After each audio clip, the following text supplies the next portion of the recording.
Intelligence agencies say that with critical assistance from local sources as well, they obtained the precise locations as well as actionable information regarding Hidma's movements. As you know, for months and months he had been elusive.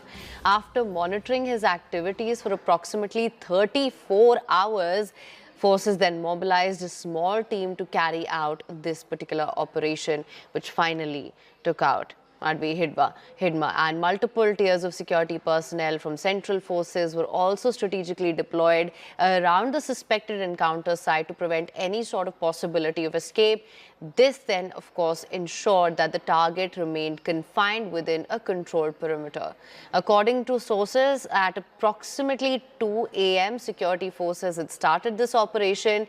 This was a prolonged engagement, as one would expect, lasting nearly 4 hours, which finally neutralized Hidma. Central security forces have also assisted Greyhound, who planned and executed this entire encounter as well. Let's just go across to Ankur for more on this. Very, very meticulous and detailed planning, which finally led to Hidma being neutralized. What can you tell us? Certainly, it was almost a month-long intelligence gathering, which was two intelligence agencies of India were trying to gather information about Hidma movement. So importantly, the Hidma was local and he was aware about the terrain of that particular area. So it was very tough for security forces as well as intelligence agencies to get the information about Hidma. Finally, intelligence agencies gathered the movement of Hidma from one place to another place, and after tracking him and confirming whether this is Hidma or not, the information was passed on to Greyhound, and Greyhound planned and execute whole plan, and it was also assisted by central police forces, which is CRPF and other forces also. This was done just to ensure that this time Hidma do not get chance to escape from the encounter. Earlier also we have seen, like Arunima was also telling us, that almost during the Pahalgam there was operation was going on, and GP Singh, CRPF DG, was heading that operation, and at that time also Hidma managed to escape. So this time forces decided to send a small but agile team to encounter and capture Hidma. But certainly this is a big intelligence process which took place just to encounter and ensure that the Hidma was eliminated. Back to you. Absolutely. Now, I know that you have been saying this, but just to emphasize this, just in case we haven't enough already, do you think that there is a leadership vacuum now? If we were to take any sort of clues from Baswaraju in May 2025, with Hidma's elimination, can the PLGA command structure be considered essentially shattered?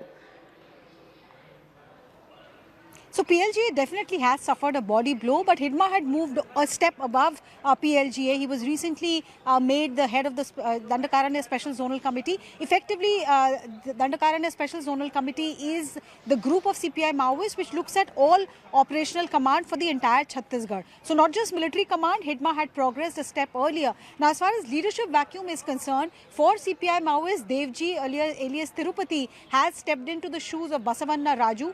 Devji and Hidma together were keeping the ideology and the military command structure of CPI Maoists alive after Abhay Mullapalli Venugopal Rao and Rupesh, the IED maker, they stepped down, the cadre surrendered. These two were the last remaining members of the central committee. Now with Hidma also gone, can Devji alone with the remaining two central committee members sustain CPI Maoist cadre?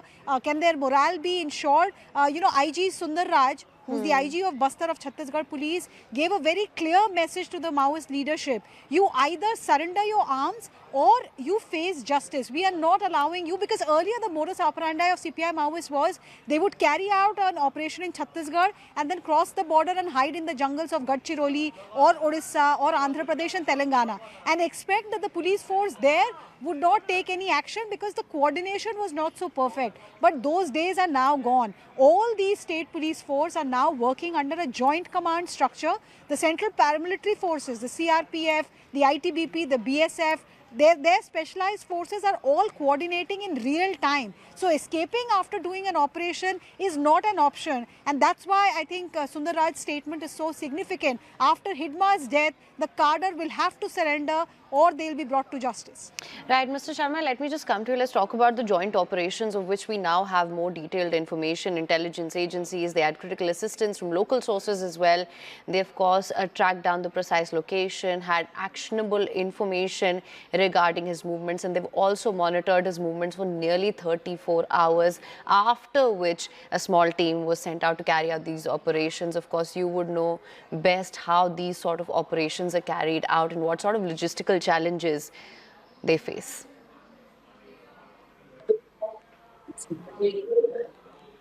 Mr. Rama, right.